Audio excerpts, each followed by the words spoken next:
Welcome back to my channel Commerce Adda 2.0 पर। अगर आप टीजीटी, पीजीटी, कॉमर्स की तैयारी कर रहे हैं तो ये सीरीज़ तो आपके लिए गोल्ड है, क्योंकि यहीं से 4 से 5 सवाल सीधे पूछे जा चुके हैं। चलिए शुरू करते हैं double entry system MCQ series number 2। तो आज हम जो शुरुआत करने वाले हैं क्वेश्चन नंबर 51 से करेंगे आज। तो क्वेश्चन है, दोहरा लेखा प्रणाली में पूंजी खाते की प्रकृति क्या है। प्रकृति यानी कि जो खाते होते हैं वो 3 प्रकार के होते हैं: nominal account, personal account, real account और नॉमिनल अकाउंट। इसमें जो पूंजी खाता होता है वो है एक व्यक्तिगत खाता कहलाता है, क्योंकि पूंजी एक व्यक्ति के द्वारा लगाई जाती है बिजनेस में, तो इसीलिए पूंजी खाते को व्यक्तिगत खाता कहा जाता है। क्वेश्चन नंबर 2 है, क्वेश्चन नंबर 52 है, व्यवसाय द्वारा लिया गया ऋण। व्यवसाय द्वारा लिया गया ऋण कहलाता है संपत्ति, संपत्ति कहलाता है या आय कहलाता है या दायित्व या खर्चा। देखिए, हमसे क्वेश्चन पूछा गया था कि व्यवसाय अगर कोई लोन लेता है तो वह व्यवसाय के लिए क्या है। अगर हम कोई लोन ले रहे हैं तो वो हमारे लिए एक लायबिलिटी होती है, और लायबिलिटी को हिंदी में दायित्व कहा जाता है, यानी कि ऑप्शन नंबर सी सही है इसमें। अगला क्वेश्चन नंबर 53 है, नकद में स्टेशनरी खरीदी गई, सही लेखा क्या होगा। देखिए, स्टेशनरी हमारा एक खर्चा होता है और स्टेशनरी के लिए स्टेशनरी अकाउंट खोला जाता है, तो सबसे पहला अकाउंट हमारा स्टेशनरी हो जाता है। लेकिन जो स्टेशनरी खरीदी जाती है उसके बदले हम कैश देते हैं, तो एक अकाउंट हमारा कैश हो जाता है। तो स्टेशनरी एक खर्चा है, खर्चे को डेबिट करते हैं, और जो कैश है वो हमारा रियल अकाउंट है, और कैश हमारे पास से जा रहा है, संपत्ति हमारे पास से जा रही है, तो इसको क्रेडिट किया जाएगा। तो यहाँ पर जो सही एंट्री बनेगी, स्टेशनरी को डेबिट किया जाएगा और कैश को क्रेडिट किया जाएगा। स्टेशनरी डेबिट और cash credit, option number B सही है इसमें। क्वेश्चन नंबर 54 है, दोहरा लेखा प्रणाली में गोइंग कंसर्न का क्या अर्थ होता है। देखिए, गोइंग कंसर्न का मतलब होता है व्यापार लगातार चलता रहे। इसमें ऑप्शन है व्यवसाय समाप्त हो जाना, व्यवसाय चलता रहना, व्यवसाय में हानि होना, या नकद व्यापार नकद पर आधारित होता है। देखिए, गोइंग कंसर्न एक प्रिंसिपल होता है, इसमें व्यवसाय चलता रहेगा, इसका ये आशय होता है। तो दोहरा लेखा प्रणाली में गोइंग कंसर्न का अर्थ होता है व्यवसाय हमेशा के लिए चलता रहेगा। अगले क्वेश्चन की तरफ बढ़ते हैं। क्वेश्चन नंबर 55 है, कौन सा खाता वास्तविक खाता है। देखिए, वास्तविक खाते, सारी संपत्तियां वास्तविक खाते कहलाती हैं। अब संपत्ति इसमें से कौन कौन सी है, कौन सा खाता वास्तविक खाता नहीं है। क्वेश्चन हमने गलत पढ़ लिया था, क्वेश्चन कौन सा खाता वास्तविक खाता नहीं है। देखिए, एग्जाम में यही गलती होती है, जैसे मैंने अभी क्वेश्चन पढ़ लिया था कि कौन सा खाता वास्तविक खाता है, लेकिन हमने नहीं वर्ड नहीं पढ़ा है, तो बच्चे लगाए जाते हैं गलत आंसर। तो यहाँ पर हमने पूरा क्वेश्चन पढ़ा था कि इसमें से कौन सा वास्तविक खाता यानी कि रियल अकाउंट नहीं है। तो कैश भी एक रियल अकाउंट है, क्योंकि संपत्ति है, मशीन भी एक संपत्ति होती है, बिल्डिंग भी एक संपत्ति होती है, लेकिन जो सैलरी होती है वो एक खर्चा होती है, ये एक नॉमिनल अकाउंट है। तो यहाँ पर जो सैलरी है वो हमारा रियल अकाउंट नहीं है, ऑप्शन नंबर डी सही है इसमें। क्वेश्चन नंबर 56 है, दोहरा लेखा प्रणाली में खर्चे खर्चे खाते का संतुलन होता है। देखिए, खर्चे खाते का जो संतुलन होता है, संतुलन का मतलब होता है कि खर्चे कहाँ पर लिखे जाते हैं, खर्चे डेबिट होते हैं या क्रेडिट होते हैं। जितने भी खर्चे होते हैं वो नॉमिनल अकाउंट होते हैं, और नॉमिनल अकाउंट में जितने भी खर्चे होते हैं उनको डेबिट किया जाता है। तो आप ऑप्शन नंबर बी आपका सही है कि दोहरा लेखा प्रणाली में खर्चे का संतुलन डेबिट किया जाता है। अगला क्वेश्चन है 57, यदि उधार खर्च किया गया है तो प्रभावित खाते होंगे, यानी कि अगर आपने उधार खर्च किया है कोई, तो इसमें कौन सा खाता प्रभावित होगा। देखिए, उधार खर्च करने पे हमारा एक एक्सपेंसेस होता है, दूसरा क्रेडिट होता है। क्योंकि अगर आपने किसी से उधार माल खरीदा है, उधार खर्च होने का मतलब ये होता है कि आपने किसी से उधार खरीदा है, तो उधार खरीदने पर हमारा एक खर्चा होता है, तो जो खर्चा होता है उसको डेबिट किया जाता है, और जो जिससे हम खर्चा ले रहे हैं मतलब जो क्रेडिटर होता है उसको क्रेडिट किया जाता है। तो यहाँ पर बी ऑप्शन सही है, एक्सपेंसेस एंड क्रेडिटर। क्वेश्चन है 58, दोहरा लेखा प्रणाली में कौन सा कथन सही है। दोहरा लेखा प्रणाली में कौन सा कथन सही है। लाभ सीधे ट्रायल बैलेंस में लिखे जाते हैं, हर लेन देन का दोहरा प्रभाव होता है, और केवल नकद लेन देन दर्ज किए जाते हैं, बैलेंस शीट नहीं बनाई जाती। देखिए, बैलेंस शीट तो बनाई जाती है, तो ऑप्शन ये भी गलत हो जाता है। केवल नकद लेन देन दर्ज किए जाते हैं, ये ऑप्शन भी गलत हो जाता है, क्योंकि उधार और नकद दोनों प्रकार के लेन देन दर्ज किए जाते हैं। इसमें ऑप्शन नंबर बी सही है, हर लेन देन का दोहरा प्रभाव पड़ता है, कि हर लेन देन में दो एस्पेक्ट होती हैं, दो खाते प्रभावित होते हैं। तो ऑप्शन नंबर बी इसमें सही है, हर लेन देन का दोहरा प्रभाव होता है। क्वेश्चन नंबर 59 है, नकद प्राप्त होने पर नकद खाता क्या होगा। जब किसी से नकद प्राप्त होता है तो नकद खाता क्या होगा, घटेगा या बढ़ेगा। तो इसमें कहता है घटता है, बंद हो जाता है, डेबिट हो जाता है, या क्रेडिट होता है। देखिए, किसी से अगर नकद प्राप्त होता है तो सपोज कर ले रहे हैं ए से हमें कैश मिला, नकद का मतलब कैश होता है, तो हमें कैश अकाउंट हो जाएगा, दूसरा ए हो जाएगा। कैश एक रियल अकाउंट है और रियल अकाउंट में जो संपत्ति हमारे पास आती है उसको डेबिट करते हैं, तो कैश हमारा डेबिट हो जाने वाला है। और जो ए है वो एक पर्सनल अकाउंट है, देने वाला देने वाले को क्रेडिट करते हैं। तो यहाँ पर जो कैश है पूछा गया है कि इसमें कैश हमारा डेबिट होगा या क्रेडिट होगा, तो यहाँ पर कैश हमारा डेबिट होता है, सी ऑप्शन इसमें सही है। क्वेश्चन नंबर 60 है, दोहरा लेखा प्रणाली में देनदार खाते की प्रकृति होती है। दोहरा लेखा प्रणाली में जो देनदार होता है उसके खाते की क्या प्रकृति होती है, क्योंकि जो देनदार है वो एक व्यक्ति होता है और व्यक्ति को व्यक्तिगत खाता यानी कि पर्सनल अकाउंट कहा जाता है। क्वेश्चन अगला है, क्वेश्चन नंबर 61 है, दोहरा लेखा प्रणाली में कौन सा विवरण सबसे पहले बनाया जाता है। ठीक है, दोहरा लेखा प्रणाली में कौन सा विवरण सबसे पहले बनाते हैं, तो सबसे पहले जो भी लेन देन होते हैं वो हमारे जर्नल में रिकॉर्ड किए जाते हैं, उसके बाद हम लेजर तैयार करते हैं और लेजर तैयार करने के बाद ट्रायल बैलेंस तैयार किया जाता है और उसके बाद ही फाइनल अकाउंट बनाए जाते हैं। तो सबसे पहले हम जर्नल में इसको तैयार करते हैं लेन देन को। तो अगला क्वेश्चन है, नकद में माल खरीदा प्रभावित खाते कौन कौन से होंगे। अगर आपने नकद में माल खरीदा है तो पहला अकाउंट तो आपका परचेज हो जाएगा, क्योंकि माल खरीदने को परचेज कहा जाता है, और दूसरा हमारा कैश अकाउंट पर असर पड़ेगा। इसमें दो खाते हैं, कैश और परचेज, इसमें हमारा ए ऑप्शन सही है, कैश एंड परचेज। अगला क्वेश्चन है क्वेश्चन नंबर 63, दोहरा लेखा प्रणाली में मैचिंग कॉन्सेप्ट का संबंध है संपत्ति से, आय और व्यय से, और पूंजी से और नकद से। देखिए, दोहरा लेखा प्रणाली में जो मैचिंग कॉन्सेप्ट होता है उसमें आय और व्यय को मैचिंग करा जाता है कि आय व्यय से कितनी ज्यादा है, तो इसमें ऑप्शन नंबर बी सही है। 64 है, दोहरा लेखा प्रणाली में गलत पोस्टिंग की जांच होती है जर्नल से, कैश बुक से, ट्रायल बैलेंस से या बैलेंस शीट से। अभी थोड़ा क्वेश्चन मैं ऊपर कर दे रहा हूं। तो दोहरा लेखा प्रणाली में जो पोस्टिंग गलत है या सही है इसकी जांच कहां से होती है, ट्रायल बैलेंस से होती है, क्योंकि हमें लेजर बना के पता नहीं लगता, लेकिन ट्रायल बैलेंस पता बना के गलतियों का पता लग जाता है, क्योंकि ट्रायल बैलेंस की दोनों साइडें बराबर होनी चाहिए, डेबिट एंड क्रेडिट। अगर वो डेबिट और क्रेडिट ट्रायल बैलेंस की साइड बराबर नहीं हो रही है तो हमें गलतियों का पता लगता है। तो ट्रायल बैलेंस की सहायता से हमें दोहरा लेखा प्रणाली में गलत पोस्टिंग की जांच पता लग जाती है। 65 है, उधार बिक्री करने पर बिक्री खाता क्या होगा। जब उधार बिक्री होती है, सपोज कीजिएगा बी को हमने माल बेचा था, तो एक अकाउंट बी हो गया, दूसरा सेल अकाउंट होता है। सेल एक इनकम होती है और इनकम को हम क्रेडिट करते हैं। रूल है, जितनी भी इनकम्स होती हैं नॉमिनल अकाउंट में इनकम्स को क्रेडिट किया जाता है, तो सेल हमारी क्रेडिट होगी, तो ऑप्शन नंबर बी सही है।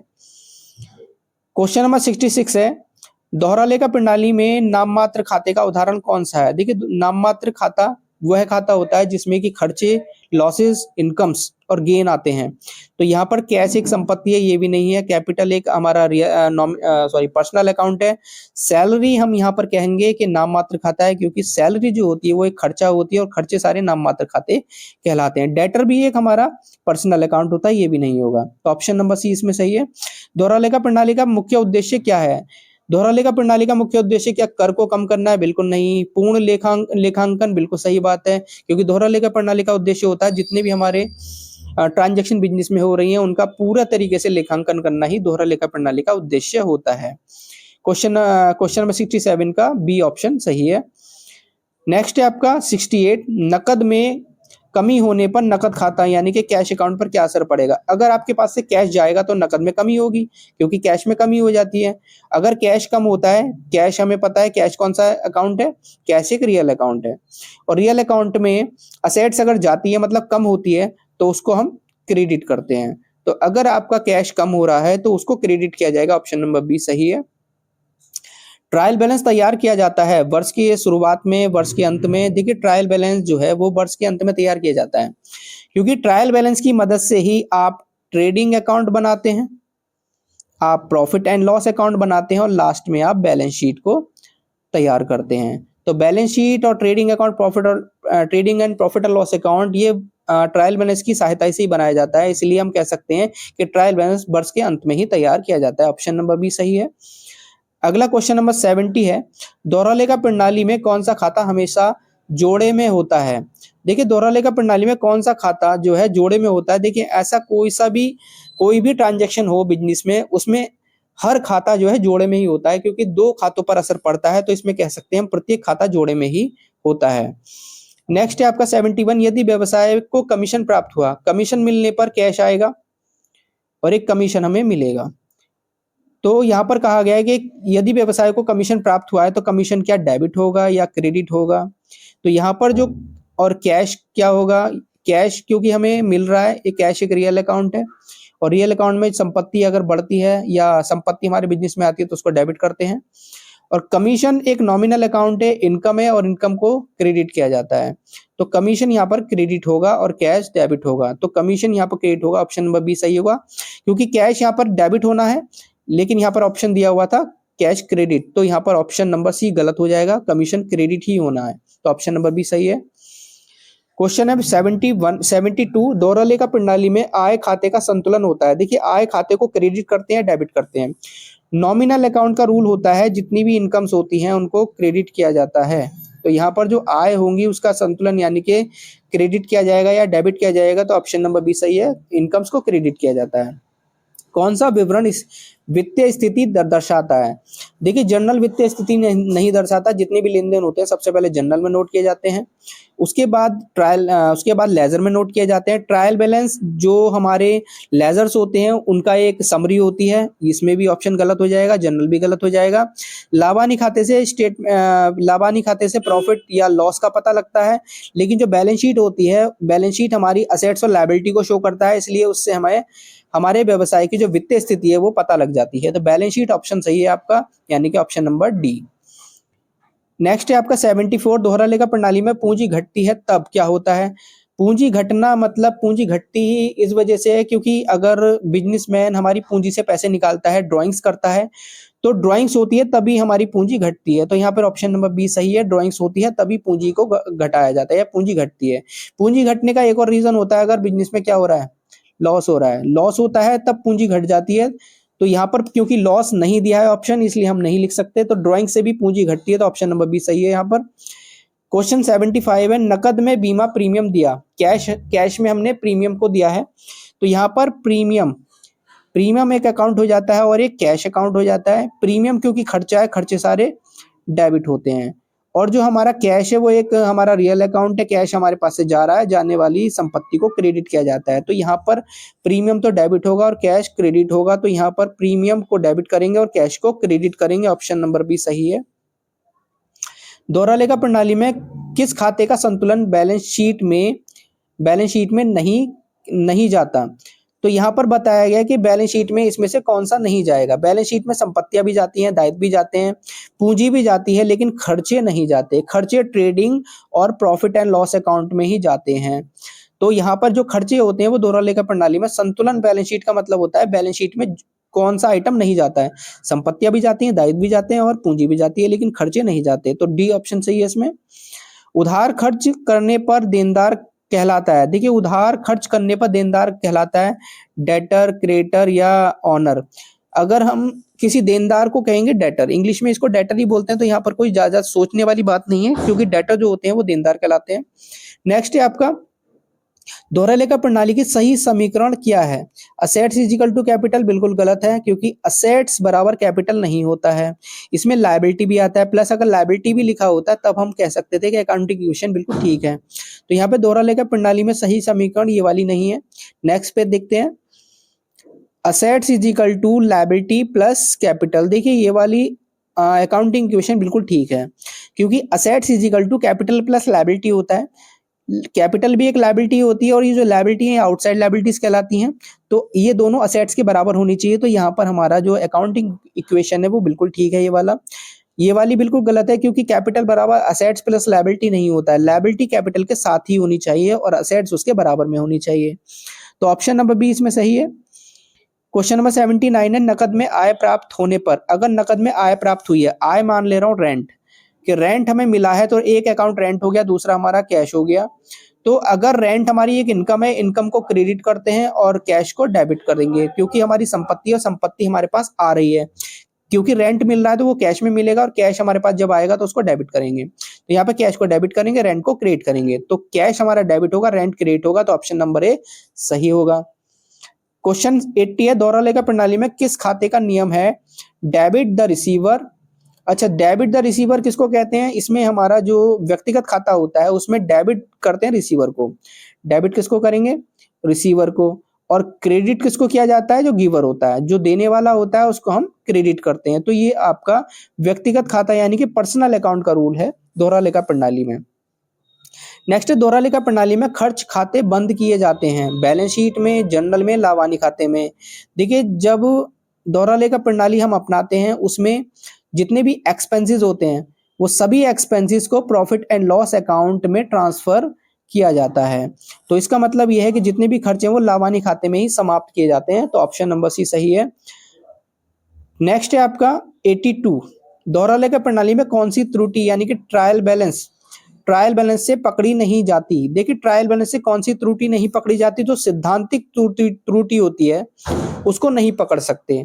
अब ये कैसे नहीं पकड़ सकते, जैसे कि सपोज कीजिएगा हमने एक मशीन को परचेज किया और उसकी वेजेस दी, यानी कि उसको हमने बनाया और मशीन को हमने जो है परचेज किया और परचेज करते टाइम पर हमने उसकी ढुलाई वगैरह कराई, उसके लिए हमने वेजेस वगैरह दी।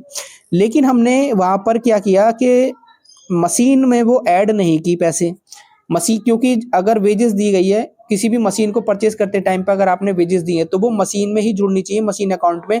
लेकिन हमने उसकी जगह वेजेस अकाउंट को डेबिट किया, तो यहाँ पर एक अकाउंट आपने डेबिट करना था, ये भी आपका डेबिट ही होना था, लेकिन हमें वो मशीन में पैसे जोड़ने चाहिए थे, वेजेस में पैसे जोड़ दिए हैं, तो हमें वो इफेक्ट कहीं भी पता नहीं चलेगा। ट्रायल बैलेंस में इसका बिल्कुल पता नहीं लगता है। तो ये सैद्धांतिक त्रुटि कहलाती है, जिसमें कि हम रूल्स एंड रेगुलेशन का अगर पता नहीं होता है और रूल्स एंड रेगुलेशन के परे जाकर अगर हम कोई एंट्री करते हैं उसको सैद्धांतिक त्रुटि कहते हैं, और ये ट्रायल बैलेंस से पता नहीं लगती हैं। नकद खाते का स्वभाव होता है नाम मात्र, व्यक्तिगत, वास्तविक या आय। देखिए, जो नकद होता है उसको कैश कहा जाता है और कैश एक असेट्स होती है, और जितनी भी असेट्स होती हैं वो आपका एक रियल अकाउंट कहलाती हैं।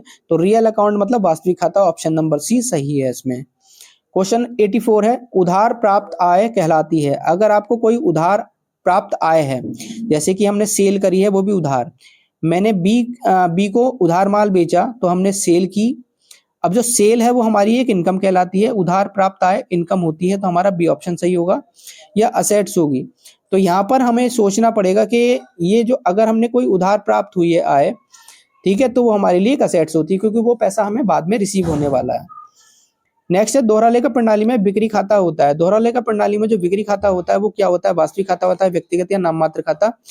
देखिए, बिक्री एक इनकम होती है और इनकम हमारी जो है एक नॉमिनल अकाउंट में आती है, नॉमिनल अकाउंट हमारा नाम मात्र खाता कहलाता है। तो सी ऑप्शन इसमें सही है। नकद खाते में अधिक भुगतान का अर्थ क्या होता है, तो नकद खाते में अधिक भुगतान का लाभ होता है या हानि होता है, या नकद घटना या नकद बढ़ना। अगर आपने नकद भुगतान किया है किसी को तो उससे नकद आपका घटेगा, यानी कि कैश में आपका डिक्रीज हो जाएगा। क्वेश्चन नंबर आपका 87 है, दोहरा लेखा प्रणाली में कौन सा विवरण लेखांकन की शुद्धता दर्शाता है। देखिए, दोहरा लेखा प्रणाली में कौन सा विवरण पूछा है कि लेखांकन की शुद्धता को दर्शाता है, तो एक ही विवरण है जिसको ट्रायल बैलेंस कहा जाता है। ट्रायल बैलेंस की मदद से ही आप जितने भी लेखांकन हमारे हुए हैं वो शुद्ध है या उसमें कोई त्रुटि है इसका पता लग जाता है। तो ट्रायल बैलेंस की मदद से हमें पता लगता है कि कितना शुद्ध है। यदि मालिक ने निजी प्रयोग के लिए माल निकाला है तो उसको ड्राइंग्स कहा जाता है। ये आपको पता ही है कि अगर आपने कोई माल या कोई धन बिजनेस से निकाला, वो भी अपने पर्सनल यूज के लिए, निजी प्रयोग के लिए, तो वो ड्राइंग्स कहलाता है, जिसको आहरण कहते हैं हिंदी में। 89 क्वेश्चन है, दोहरा लेखा प्रणाली में खर्च खाते का नियम क्या है। दोहरा लेखा प्रणाली में खर्च खाता, खर्च का मतलब होता है एक्सपेंसेस, और एक्सपेंसेस आपके नॉमिनल अकाउंट कहलाते हैं, और नॉमिनल अकाउंट में जितने भी खर्चे होते हैं वो सारे आपके डेबिट कहलाते हैं, यानी कि डेबिट करेंगे। तो यहाँ पे debit all expenses, A option इसमें सही है। 90 क्वेश्चन है, नकद में देनदार से राशि प्राप्त होने पर, अगर नकद में देनदार से कोई राशि प्राप्त हुई है तो वो कैश में होती है, और कैश में जो डेटर होता है वो देने वाला व्यक्ति होता है, और कैश एक रियल अकाउंट होता है। रियल अकाउंट में जो संपत्ति आती है उसको डेबिट करते हैं, और जो देने वाला है, ये डेटर हमारा देने वाला है, देने वाले को आपका पर्सनल अकाउंट होता है, पर्सनल अकाउंट में देने वाले को क्रेडिट किया जाता है। तो यहाँ पर पूछा गया, नकद में देनदार की राशि प्राप्त होने पर कैश को डेबिट किया जाएगा और डेटर को क्रेडिट किया जाएगा। तो कैश को डेबिट करेंगे, डेटर को क्रेडिट करेंगे। ऑप्शन नंबर ए सही है। 91 क्वेश्चन है, दोहरा लेखा प्रणाली में बैंक खाता किस प्रकार का खाता है। दोहरा लेखा प्रणाली में जो बैंक खाता है, बैंक एक इंस्टीट्यूशन होता है, और जितने भी इंस्टीट्यूशन होते हैं वो सारे आपके पर्सनल अकाउंट ही कहलाते हैं। तो आपका व्यक्तिगत खाता है, जैसे कि एसबीआई, किसी हमने बैंक को ले लिया, बैंक एसबीआई बैंक है। अब जो एसबीआई बैंक है वो एक आर्टिफिशियल पर्सनल अकाउंट है, क्योंकि इसका भी एक अपना नाम है, इसके भी अपने अधिकार हैं, इसके भी अपने कार्य हैं। इसलिए बैंक जितने भी बैंक्स होते हैं वो सारे व्यक्तिगत खाते ही कहलाते हैं। क्वेश्चन नंबर 92 है, दोहरा लेखा प्रणाली में आय घटने पर इनकम डेबिट होगी, इनकम क्रेडिट होगी, या कैश डेबिट होगा, या कैपिटल क्रेडिट होगी। अगर आय घट रही है, इनकम बढ़ने पर क्रेडिट होती है और इनकम घटने पर डेबिट होती है। तो यहाँ पर जब इनकम घटेगी तो उसको डेबिट किया जाएगा। ऑप्शन नंबर ए सही है। क्वेश्चन आपका 93 है, बैलेंस शीट किस तिथि की स्थिति दिखाती है? बैलेंस शीट किस तिथि की स्थिति दिखाती है? देखिए, जब भी हम बैलेंस शीट बनाते हैं तो एक विशेष तारीख होती है जिसको 31 मार्च बोला जाता है। हर साल की 31 मार्च को बैलेंस शीट तैयार की जाती है। तो यह एक विशेष तिथि कहलाती है। तो किसी विशेष दिन या तिथि को। ऑप्शन नंबर 20 में सही है। दोहरा लेखा प्रणाली में कौन सा कथन सही है? Profit is equal to capital बिल्कुल गलत है।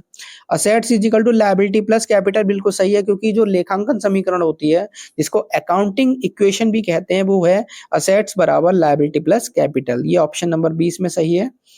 अगला है, नकद खाते में कमी होने का कारण हो सकता है। नकद का मतलब कैश। अगर कैश में कमी हो रही है तो आय प्राप्त होने पर कैश में कमी होती है क्या? नहीं, बिल्कुल गलत है।